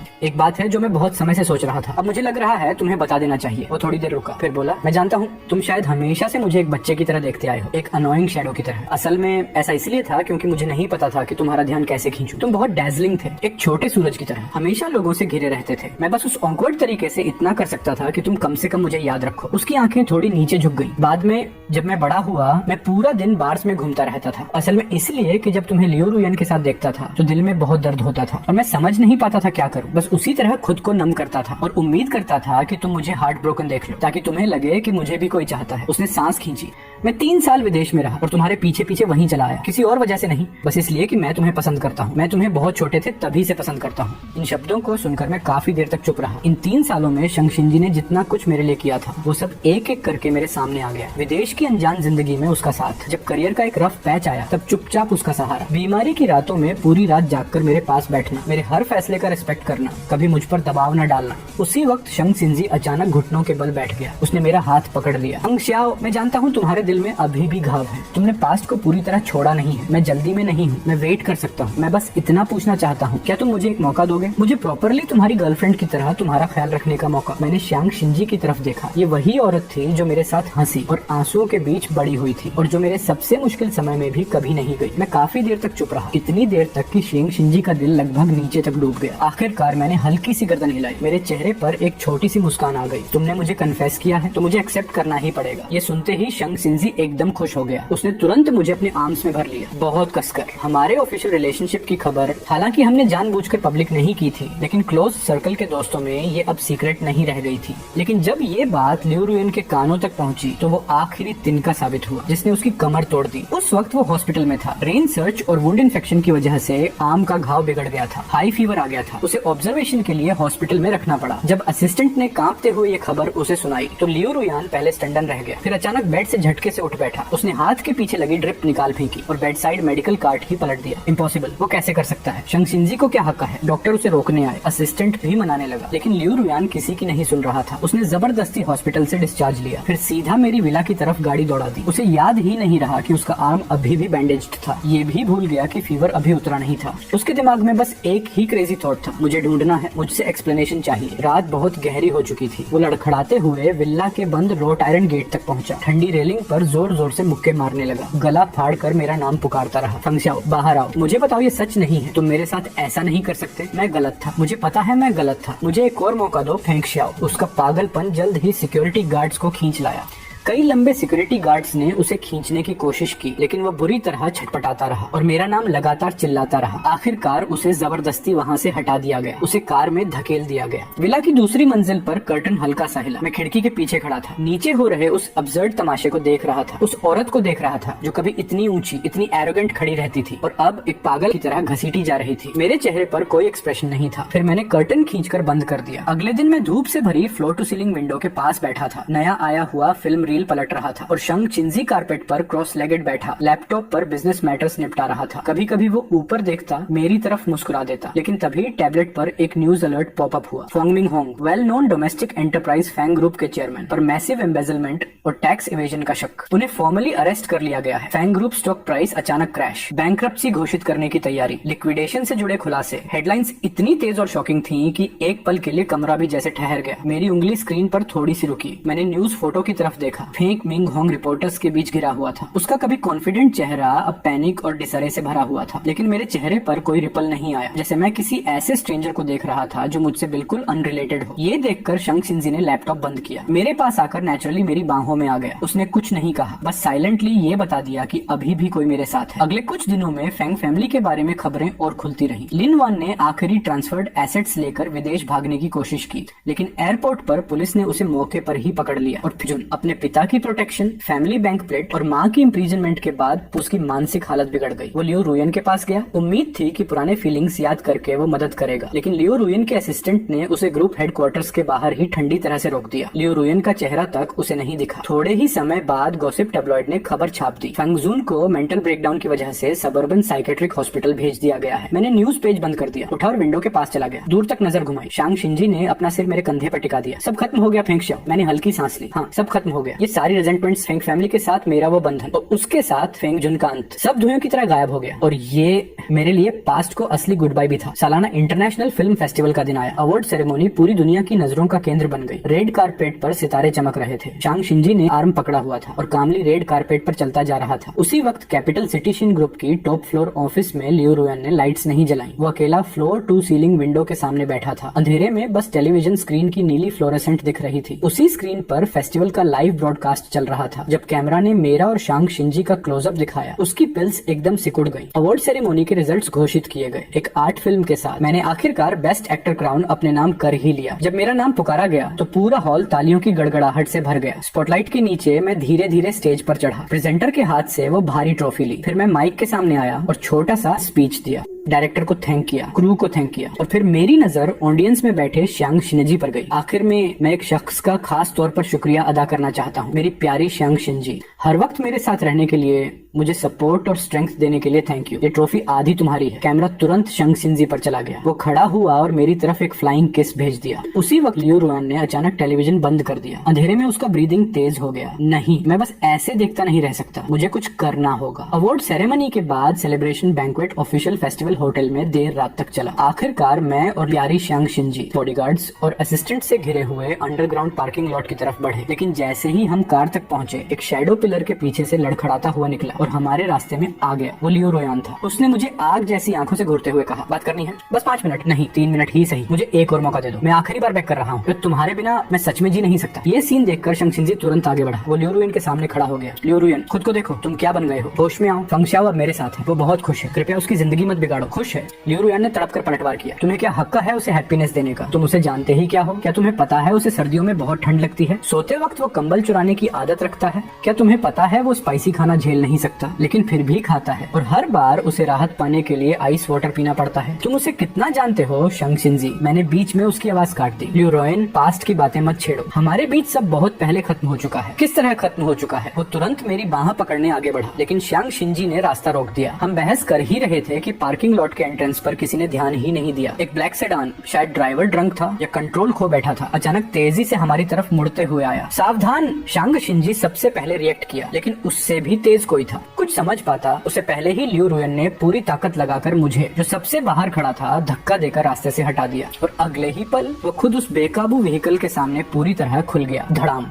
एक भारी सुनसान सी आवाज आई। लियो रुयान का बॉडी एक टूटे पतंग की तरह उछला और हवा में जा गिरा। इमरजेंसी रूम की लाइट पूरी रात जलती रही। मैं और श्यांग शिनजी कॉरिडोर में बेंच पर बैठे इंतजार करते रहे। आखिरकार इमरजेंसी रूम का दरवाजा खुला। डॉक्टर थका हुआ बाहर निकला और बताया, लियो रुयान की इंजरीज बहुत सीरियस है, मल्टीपल फ्रैक्चर्स हैं, इंटरनल ब्लीडिंग भी है। हमने पूरी कोशिश की है, अभी वो इमीडिएट डेंजर से बाहर है, आईसीयू में ट्रांसफर कर रहे हैं, लेकिन कंडीशन अभी भी क्रिटिकल है, क्लोज मॉनिटरिंग जरूरी है। मैंने राहत की सांस ली, लेकिन दिल अब भी भारी था। एक और दिन और एक और रात आईसीयू के बाहर पहरा देने के बाद लियो रुयान के वाइटल साइंस आखिरकार स्टेबल हुए और उसे जनरल वार्ड में शिफ्ट कर दिया गया। श्यांग शिनजी मेरे साथ कमरे में गया। लियो रुयान स्नो व्हाइट हॉस्पिटल बेड पर पड़ा था। शरीर में अलग अलग ट्यूब्स लगी थी। चेहरा इतना पीला और पतला हो गया था कि पहचानना मुश्किल था, लेकिन जैसे ही उसने मुझे अंदर आते देखा, उसकी आंखें एकदम चमक उठी। वो कुछ बोलने की कोशिश करने लगा। श्यांग शिनजी ने मेरे कंधे पर हल्का सा हाथ रखा, इशारा किया कि वो बाहर इंतजार करेगा, फिर धीरे से दरवाजा बंद कर दिया। मैं बेड साइड चेयर पर बैठ गया। डॉक्टर ने कहा है, तुम अभी डेंजर से बाहर हो। लियो रुयान ग्रीडली मेरे चेहरे को देख रहा था और कांपते हाथ से मुझे छूने की कोशिश की, लेकिन जब मेरी आंखों में दूरी देखी, उसका हाथ धीरे धीरे गिर गया। सॉरी, उसकी आवाज टूटी हुई थी। फेंग शिया। फिर वो एक एक करके बोलने लगा। कैसे वो शुरू में फेंक झुंड के झांसे में आ गया था, कैसे बाद में उसे अपनी फीलिंग समझ आई, लेकिन प्राइड और स्टबननेस की वजह से एडमिट नहीं कर पाया। कैसे मुझे खोने के बाद उसे असली रिग्रेट और पेन हुआ। वो बार बार अपोलोजाइज करता रहा, बार बार कन्फेस करता रहा और फिर डिग्निटी और प्राइड सब छोड़कर विनती करने लगा। फंग शिया, मैं जानता हूँ कि मुझे 1000 बार मरना चाहिए, लेकिन प्लीज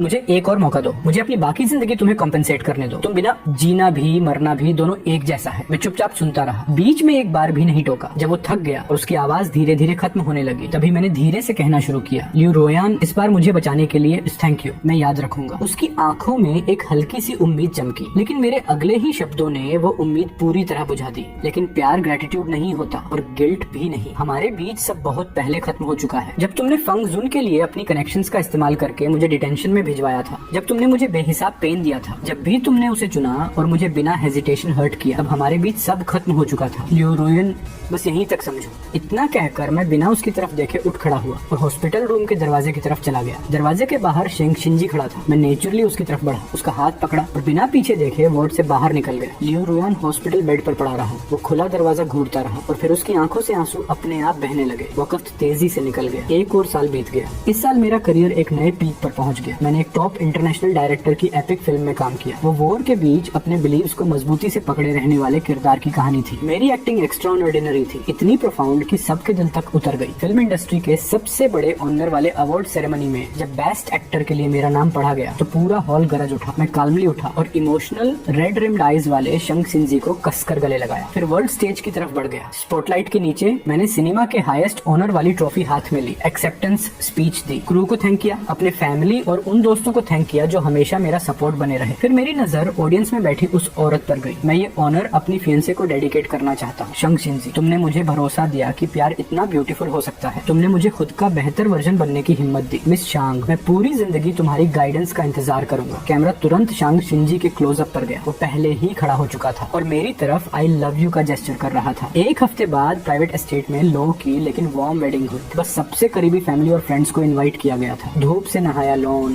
फूल और सफेद वेल, सब कुछ किसी सपने जैसा था। मैं सूट में था। वो सूट मेरे क्लोज फ्रेंड और डिजाइनर ने पर्सनली क्राफ्ट किया था। सिंपल लेकिन बेहद एलिगेंट। मेरा आर्म शंग सिंजी के आर्म से जुड़ा था। वेडिंग इन्विटेशंस कुछ पुराने लोगों को भी भेजी गई। जिनशन कॉर्पोरेशन की top floor office. Liu Ruyan massive floor to ceiling window के सामने खड़ा था। नीचे शहर अब भी अपनी रफ्तार से चल रहा था। एक साल पहले की तुलना में वो और पतला लग रहा था। डेस्क पर एक डेलिकेट वेडिंग इन्विटेशन पड़ा था। छुआ तक नहीं गया। वेडिंग डे पर वो नहीं गया। वो बस उसी ऑफिस में गया जहाँ उसने और मैंने अनगिनत उलझनों वाले दिन बिताए थे। उसी पल उसका फोन स्क्रीन अचानक चमक उठा। अननोन नंबर से मैसेज आया था। कोई शब्द नहीं, बस एक फोटो। फोटो में मैं सूट पहने ब्राइट सनलाइट में खड़ा था। कैमरा की तरफ शेयर हैप्पीनेस के साथ मुस्कुरा रहा था। कुछ सेकंड बाद दूसरा मैसेज आया। सिर्फ एक सेंटेंस, लियो रोयन, मैं तुम्हें माफ करता हूँ और मैंने खुद को भी छोड़ दिया है। टेक केयर लियो रोयन। वो फोटो और वो शब्द एक तक देखता रह गया। उसके दिल पर किसी भारी चीज ने वार किया। कांपते हाथों से उसने स्क्रीन को सहलाया, मेरी हैप्पी स्माइल को अपने फिंगर से ट्रेस किया और आखिरकार उसकी आंखों से आंसू बेकाबू होकर फूट पड़े। बड़े बड़े ड्रॉप्स फोन स्क्रीन पर गिरने लगे। वो एक साथ रो भी रहा था और हंस भी रहा था। आखिर में उसने फोन को कसकर, बहुत कसकर अपनी बर्निंग चेस्ट से लगा लिया। Wake up to reality. Nothing ever goes as planned in this accursed world. The longer you live, the more you will realize that the only things that truly exist in this reality are merely pain, suffering, and futility.